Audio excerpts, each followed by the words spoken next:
Air chief martial AP Singh ने उनका ये दावा, 5 पाकिस्तानी लड़ाकू विमान हमने मार गिराए, लेकिन ये पहली दफा एक ऑफिशियल प्लेटफॉर्म से एयर चीफ मार्शल का ये कहना कितना वजन रखता है और दुनिया की आंखों में ये एक कितना क्रेडिबल क्लेम, एक कितना क्रेडिबल दावा माना जाएगा। जो उनका पूरा जो एक बयान था वो एक राजनीतिक परिप्रेक्ष्य में दिया गया। हमें एयर चीफ के इस बयान को एग्जामिन करना चाहिए और क्रिटिकली एग्जामिन करना चाहिए। जी, मुझे ये खुशी है कि आपके एयर चीफ ने या कि कुछ और लोगों ने आपके मीडिया का की जो दुकान बंद हो रही थी उसको जारी रखने के लिए कोई ना कोई आपको एक छुरली छोड़ दी है। मैं हैरान हूं, कर्नल शैलेंद्र जैसे मुअज़्ज़ज़ रीजनेबल आदमी भी आपके साथ बैठे हुए हैं आज इस मुद्दे पे करने के लिए। यार कोई शर्म होती है, कोई हया होती है। मतलब आज 3 महीने बाद आप लोग जो है अब आप ये कहना शुरू कर दिए हैं कि हिंदुस्तान ने पाकिस्तान के, ओ भाई अच्छा गिराए थे आपने तो आपने एविडेंस ले आनी थी। हमने तो पहले दिन आपको कॉकपिट की रिकॉर्डिंग सुना दी थी इंडियन एयरफोर्स के जहाजों की। हमने तो जो उनको जैम किया था हमने तो कॉकपिट की रिकॉर्डिंग सुखा दी थी, हमने वेक्टर्स दिखा दिए थे, सारा कुछ हमने दुनिया को दिखा दिया। चलो हमने दिखाया नहीं दिखाया, हमारे जो डीसीएस ऑप्स थे एवीएम औरंगजेब उन्होंने दिखा दिया, दुनिया ने मान लिया, ना माना हो, राफेल ने मान लिया, अमेरिका ने मान लिया।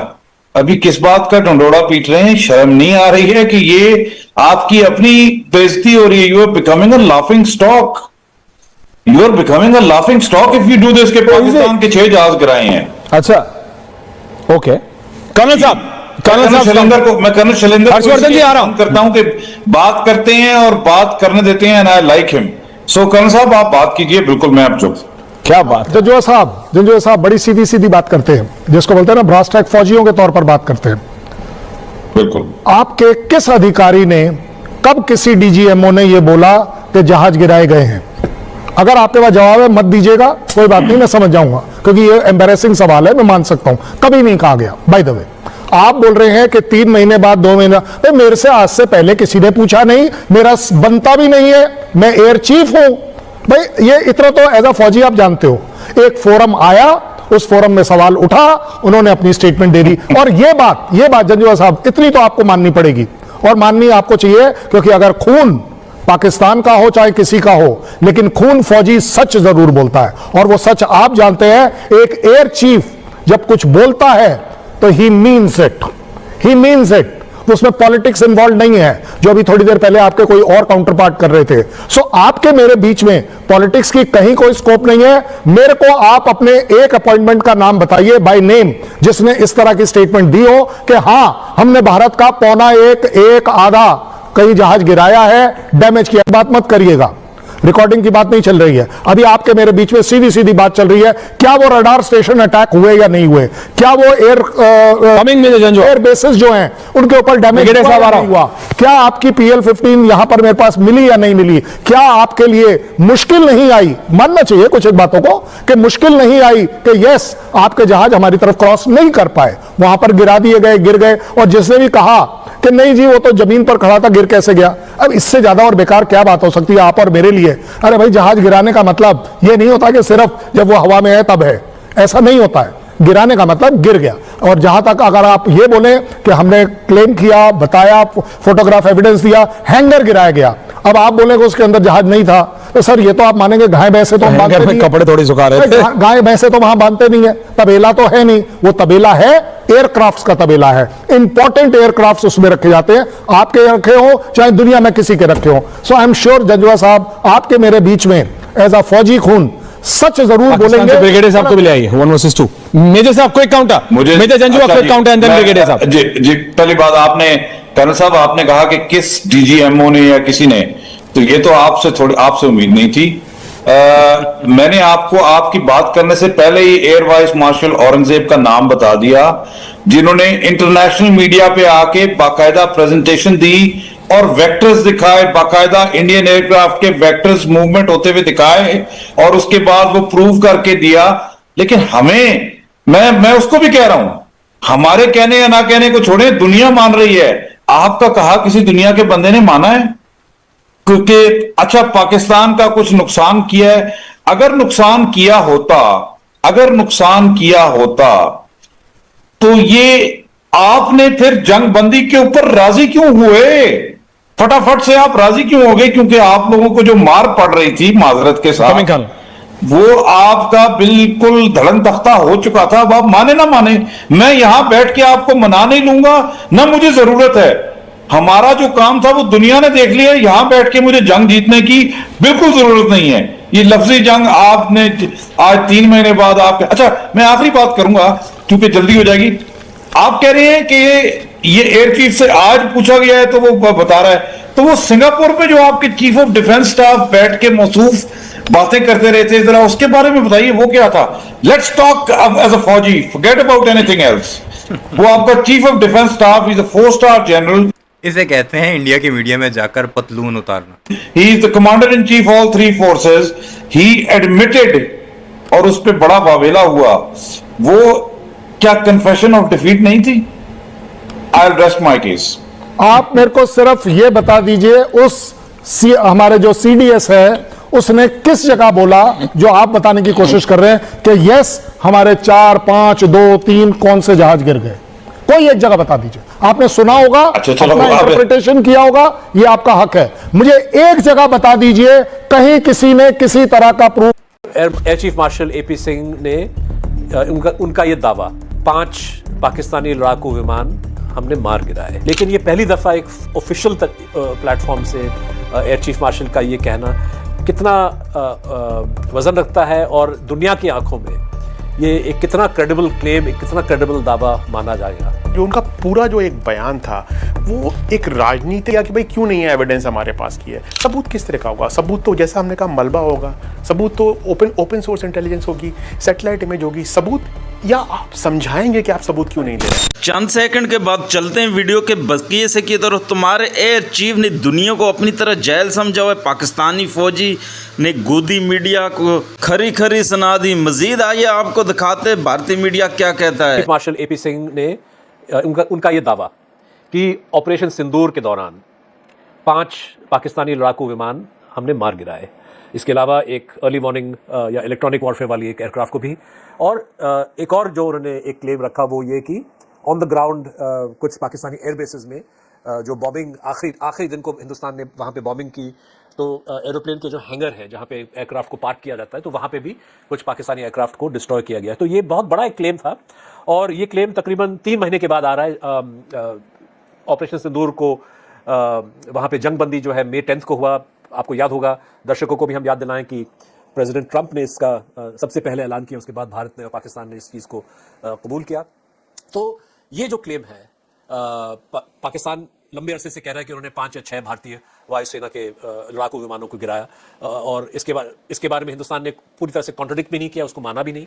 लेकिन ये पहली दफ़ा एक ऑफिशियल प्लेटफॉर्म से एयर चीफ मार्शल का ये कहना कितना वजन रखता है और दुनिया की आंखों में ये एक कितना क्रेडिबल क्लेम, एक कितना क्रेडिबल दावा माना जाएगा। जहाँ तक कि air chief martial AP Singh के दावे की बात है, ये दावा बहुत ही सडनली आया और एकदम ऐसा आया, अचानक आया है जिसकी किसी ने एक्सपेक्टेशन नहीं थी, कोई उम्मीद नहीं थी कि ये इस तरह का दावा आएगा। ऑन द रिकॉर्ड बात कर रहे हैं, कैमरा पर हैं, पूरी दुनिया में बात जा रही है, अंग्रेजी में बोल रहे हैं, सब लोग सुन रहे हैं और आप उसको नज़रअंदाज नहीं कर सकते हैं। हमें एयर चीफ के इस बयान को एग्जामिन करना चाहिए और क्रिटिकली एग्जामिन करना चाहिए। उसको हमें ऐसे ही फेस वैल्यू पर नहीं लेना चाहिए और कहना चाहिए साहब एयर चीफ ने बोल दिया तो बात सही है। जो मिलिट्री डिक्टेटरशिप्स होती हैं, पाकिस्तान है, बाकी मुल्क है, वहाँ पर इस तरह के सवाल नहीं हो सकते हैं। एक लोकतंत्र में भारत एक लोकतंत्र है, भारत में इस तरह के सवाल उठना बहुत ज़रूरी है और उठने भी चाहिए। तो इस भारतीय वायुसेना अध्यक्ष के बयान पर 2 या 3 सवाल साफ उठते हैं। पहली चीज़ बड़ी चीज़ ये है कि जो उनका पूरा जो एक बयान था वो एक राजनीतिक परिप्रेक्ष्य में दिया गया बयान था। पूरा उनका जो भाषण था, पूरी जो उनकी स्पीच थी, उसमें एक ओवरले था, एक अंडरकरेंट था राजनीति का। अगर आप देखें तो उनका जो सबसे मुख्य मुद्दा जो उन्होंने इस बयान में उठाया वो ये था कि साहब हमको राजनीतिक नेतृत्व ने खुली छूट दी थी, जो कि हम जैसा आगे बात कर सकते हैं वो शायद उतना सही नहीं है, उसमें एक कॉन्ट्रडिक्शन है। तो एक तो वो बयान एक राजनीतिक तरीके से दिया गया, उनका पूरा भाषण था जिसमें कि इस बात को कहा गया। दूसरी बात यह है कि भारत ने पहली रात को 6 और 7 तारीख की रात को 7 तारीख की सुबह कुछ हवाई जहाज खोए, जो कि CDS ने बोला है, जो कि बाकी लोगों ने भी माना है। अमेरिकी राष्ट्रपति ट्रंप ने भी कहा है कि भारत के 5 हवाई जहाज गिरे। उस बारे भारत का तो नहीं बोले कि 5 गिरे, पर सबको पता है कि वो भारत की ओर इशारा कर रहे थे। तो उसके बारे में कोई बातचीत नहीं की। तो जैसा वो शर्लॉक होम्स की कहानी में है कि कुत्ता जो नहीं भौंकता है वो भी बताता है कि आपको कि कुछ बड़ी चीज हुई है, तो आपने जब आपने उस चीज के बारे में बात नहीं की तो आपने अपनी क्रेडिबिलिटी को एक तरह से थोड़ा रिड्यूस कर दिया। अगर वो उसके बारे में जिक्र करते कहते हैं कि हाँ हमारे नुकसान हुए, और जैसे कि सीडीएस ने कहा 2 दिन तक हमने हवाई जहाज पीछे की तरफ उड़ाए, फिर हमने सीखा और हमने उसके बाद अच्छी तरीके से काम कर पाए, तो शायद थोड़ी ज्यादा क्रेडिबिलिटी इस बात की होती। दूसरी समस्या ये है कि पिछले 3 महीने के दौरान भारत के दो बड़े दावे हैं। एक तो बड़ा दावा ये है कि भारत ने उन 9 जगहों को जो 6 और 7 की रात को जिन पर अटैक किया, 7 आर्मी ने किए, 2 एयरफोर्स ने, उन जगहों के बारे में दुनिया मानती है कि वो अटैक हुआ और वहां पर हमला हुआ, एविडेंस है, प्रूफ है। सिमिलरली जो आप 9 तारीख की जो बात है, 9 तारीख को और 10 तारीख को भारत ने जो हमले किए कई हवाई अड्डों पर, वो न्यूयॉर्क टाइम्स, वॉशिंगटन पोस्ट ने सैटेलाइट तस्वीरें इमीडिएटली छाप दी 2 दिन बाद और कहा कि हाँ भारत ने इनमें से कुछ जगह पर रहीम यार खान पे या बाकी जगह पर हिट कर पाया, नूर खान बेस वगैरह पे आपने हिट किया है, कुछ हुआ है। पर जो ये 5 हवाई जहाज, 6 हवाई जहाज और बाकी चीजों की जो बात है, इसका कोई जिक्र किसी भी तरफ से अभी तक नहीं आया है।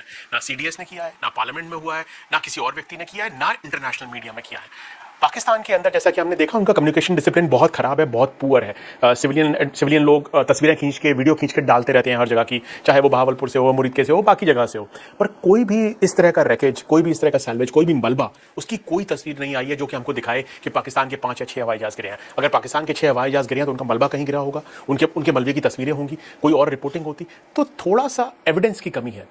जो एयर चीफ ने जो कहा उसमें उन्होंने एविडेंस नहीं प्रोवाइड किया, प्रूफ नहीं प्रोवाइड किया, उसको उन्होंने एक लाइन में निपटा दिया। उनका एक तरह का कहना था कि साहब मैं कह रहा हूं तो आप मेरी बात मान लीजिए। उन्होंने इलेक्ट्रॉनिक सिग्नेचर्स की बात की जो जिसका कोई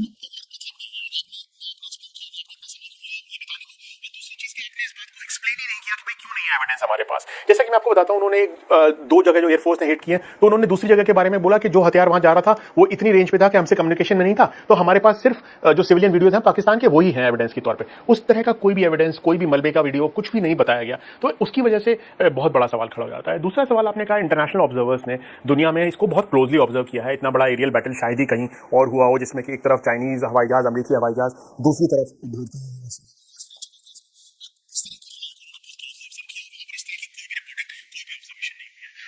बात जो मुझे समझ में आती है, जिसकी वजह से सवाल खड़े होते हैं, शक होता है इस दावे पे, वो ये है कि कुछ हवाई जहाज जो गिराए गए हैं शायद F-16 होंगे, ऐसा माना जाता है। खासतौर पर जो जमीन पर गिराए उसमें तो उन्होंने मेंशन भी किया, पर ऐसा बाकी चीज़ों के बारे में भी कहा जाता है कि F-16 होंगे। F-16 हवाई जहाज जैसे आपको पता है अमेरिकी जहाज है, और उसके अंदर America and user monitoring agreement के अंदर उनकी टीम वहां पर होती है और वो टीम कॉन्स्टेंटली काउंट करती है। तो ऐसा नहीं हो सकता कि अगर वो हवाई जहाज गिराए गए हैं और विदेश में या पत्रकारों के पास या कंपनी के पास नहीं होगा। तो इसलिए ये 3-4 चीजें हैं जो मिला के कई सारे सवाल खड़े करती हैं, और ये शायद अच्छा नहीं है। भारतीय वायुसेना अध्यक्ष जब बोलें तो उनको इतने ठोस तरीके से, इतने मजबूत तरीके से, इतने सबूत के साथ बोलना चाहिए कि कोई भी विदेशी, अंतर्राष्ट्रीय या कोई भी भारतीय उनके बयान पर सवाल ना उठा सके। मुझे लगता है कि इसको डिलीवर करने में, इस स्टेटमेंट को कैजुअली डिलीवर किया गया एक लाइन के अंदर, और इसमें बिना एविडेंस के डिलीवर किया गया, जिसकी वजह से बहुत सारे सवाल खड़े होते हैं। एक और चीज जोड़ूंगा इसमें सिद्धार्थ, इंडियन एयरफोर्स का रिकॉर्ड 2019 बालाकोट के बाद भी बहुत अच्छा नहीं था। उन्होंने जिस तरह के दावे उस टाइम पर किए, और एयर चीफ ने पर्सनली नहीं किए, पर बाकी लोगों ने कि F-16 गिरा दिया और बाकी चीजें इस तरह से पोर्ट्रे की गई, उसकी वजह से क्रेडिबिलिटी एयरफोर्स की ऑलरेडी हिट हुई है। फिर आपने देखा ब्रह्मोस एक गलती से एयरफोर्स ने फायर कर दिया था पाकिस्तान के अंदर। सवाल एयरफोर्स के प्रोफेशनल, उन्होंने अपना हेलीकॉप्टर बालाकोट के दौरान अपना खुद का हेलीकॉप्टर गिरा दिया था। कई तरह के सवाल एयरफोर्स के ऊपर उठते रहे हैं, तो इसलिए और भी जरूरी था कि करंट वायुसेना अध्यक्ष बहुत सोच समझकर, बहुत ठोस तरीके से इस बात को कहते, जो कि कहने में मुझे लगता है कि चूक हो गई, और इसके अंतर्राष्ट्रीय परिणाम होंगे कि लोग सवाल पूछेंगे, और अगर ये सच नहीं हुआ तो भारतीय वायुसेना की और भारत सरकार की क्रेडिबिलिटी और कम हो जाएगी। क्या 3 महीने काफी नहीं है भारत डिटेल में उसमें जा पाए कि भाई गिराए तो कितने गिराए, कैसे गिराए? ये सवाल नंबर 1 की, मतलब क्या इतना वक्त लगता है या और वक्त चाहिए, या वक्त गुजरने के बाद भी जो है हम स्पेसिफिकली इस बात को नहीं रख सकते? और दूसरा जो सवाल जो जहन में उठता है वो एयर चीफ मार्शल का जो क्लेम है, उन्होंने सिर्फ ये नहीं कहा कि हमने 5+1 गिराए, उन्होंने कहा कि S-400 को इस्तेमाल करते हुए हमने गिराए। तो ये भी एक तरह से, अगर पाकिस्तानी विमान हम गिरा चुके हैं तो इन्फॉर्मेशन अमेरिका के पास होगा, क्योंकि F-16 की अकाउंटिंग वहाँ पे होती है। मुझे नहीं पता कि रशिया के साथ S-400 का एग्रीमेंट क्या साइन हुआ, इंड्यूस वगैरह, लेकिन अगर S-400s का इस्तेमाल किया गया तो ये बात रूस से नहीं छुपाई जाएगी, या हिंदुस्तान शायद इंटेंशनली रूस को भी नहीं मिसलीड करना चाहेगा। तो ये इस बात को आप कैसे समझते हैं कि S-400s का जिक्र जो है एयर चीफ मार्शल ने जो, मतलब ये शायद और आसान होता अगर उन्होंने कहा कि हमारे रफाल ने गिरा दिए या हमारे सुखोई ने गिरा दिए। उन्हें ये बहुत स्पेसिफिकली कहा कि S-400s का इस्तेमाल किया। उस दावे को साबित करने के लिए जो पुख्ता सबूतों की जरूरत थी, मुझे नहीं लगता कि वो भारत के पास थे, इसीलिए ना संसद में ना कहीं और ये मुद्दा उस तरीके से उठाया गया। अभी मुझे लगता है कि ये हुआ है कि भारतीय वायुसेना बहुत दबाव में है। पहले दिन जो उनका नुकसान हुआ और जिसकी वजह से जो उनकी रेपुटेशन पर डैमेज है, भारतीय वायुसेना अध्यक्ष अपनी वायुसेना का हौसला बढ़ाने के लिए, मनोबल बढ़ाने के लिए और एक इंस्टीट्यूशनल इंटरेस्ट में उन्होंने इस बात का जिक्र किया जिसका कि उनके पास अभी भी ठोस सबूत नहीं था। उसके ऑफकोर्स राजनीतिक परिणाम है, उसकी वजह से जो उनकी राजनीतिक स्पीच थी उसके अंदर वो पूरी तरह से ठीक बैठता है। अगले दिन प्रधानमंत्री मोदी जाके बंगलौर में वो बात कह देते हैं जो वो कहना चाहते हैं। मुझे नहीं लगता कि कोई ठोस सबूत इस वक्त तक है। किसी भी पत्रकार ने, जो कि सरकार के बहुत नज़दीक हैं, वायुसेना के बहुत नज़दीक, किसी भी पत्रकार ने उस तरह के सबूत अभी तक हमारे सामने पेश नहीं किए हैं। अगर सबूत आते हैं तो बिल्कुल साबित होगा कि ये सही था। दूसरी बात जो आपने कही कि S-400 का बार बार मेंशन करना, वो शायद इसलिए भी है, ये दिखाने के लिए कि S-400 बहुत पावरफुल वेपन है और एक तरह की डेटरेंट कैपेबिलिटी और एक तरह की डेटरेंस पाकिस्तान के अंदर क्रिएट करने के लिए। देखिए सिद्धार्थ, जैसा कि आपको पता होगा, S-400 की मॉनिटरिंग रेंज, जो उसकी रडार रेंज है वो 500 किलोमीटर है और जो उसके हथियार की तकरीबन रेंज है वो 400 किलोमीटर है। तो 300 किलोमीटर के अंदर किसी वायुसेना के विमान को, दुश्मन के वायुसेना विमान को गिरा देना पॉसिबल है S-400 के द्वारा। पर आप एसेंशियली ये कहना चाह रहे हैं कि S-400 ने गिराए, तो आप ये कहना चाह रहे हैं कि कोई भी पाकिस्तानी हवाई जहाज अगली बार इस रेंज में ना उड़े और वो बहुत पीछे रहे। और उसका दूसरा कारण ये है कि ये बहुत ज़्यादा बात हुई है इस बात की कि पाकिस्तान ने चीन की PL-15 मिसाइल के द्वारा भारतीय हवाई जहाज़ों को 200 किलोमीटर की रेंज में, 150 की जगह 200, जो रॉयटर्स की एक बड़ी स्टोरी थी, ये 200 किलोमीटर की रेंज में गिराया। आई थिंक उसको काउंटर करने की कोशिश है और अपने आप को वन अपमैनशिप करने की कोशिश है। ये दिखाने की कोशिश है कि अगर पाकिस्तान ने 200 किलोमीटर पर गिराया तो हमने 300 किलोमीटर पर गिराया। ब्रिगेडियर वकार हसन। जी। ओके, ब्रिगेडियर वकार हसन। जी। ब्रिगेडियर साहब, 1 versus 1, you have to give names. Yeah. Yes, brigadier ji, अगर मुझे इजाजत हो तो आप बताएं 4-5 points and I will put it professionally, और अगर इजाजत हो विदाउट इंटरप्शन तो फिर मैं अर्ज करता हूं, कर्नल साहब की बड़ी रिस्पेक्ट है, इफ यू अलाउ।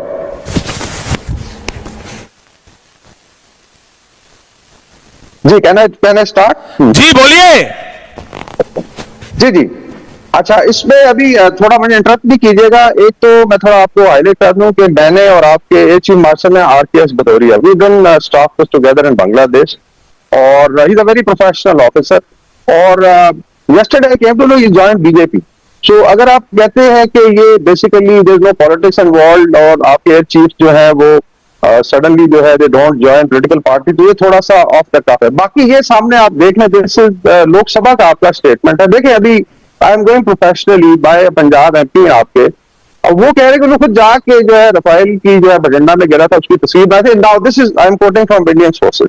अभी आ जाते हैं कि पाकिस्तान का आपको एक बता दें कि we have left this now May conflict behind and we are looking for next जो है, और उसमें हमारे DISPR ने भी मेंशन किया, आई आल्सो बिलीव कि अगली लड़ाई ईस्ट टू वेस्ट आएगा, उसका जो है डायरेक्शन है। तो will start from your eastern seaboard and come down towards जो है Rajasthan and Gujarat and probably will spare Punjab.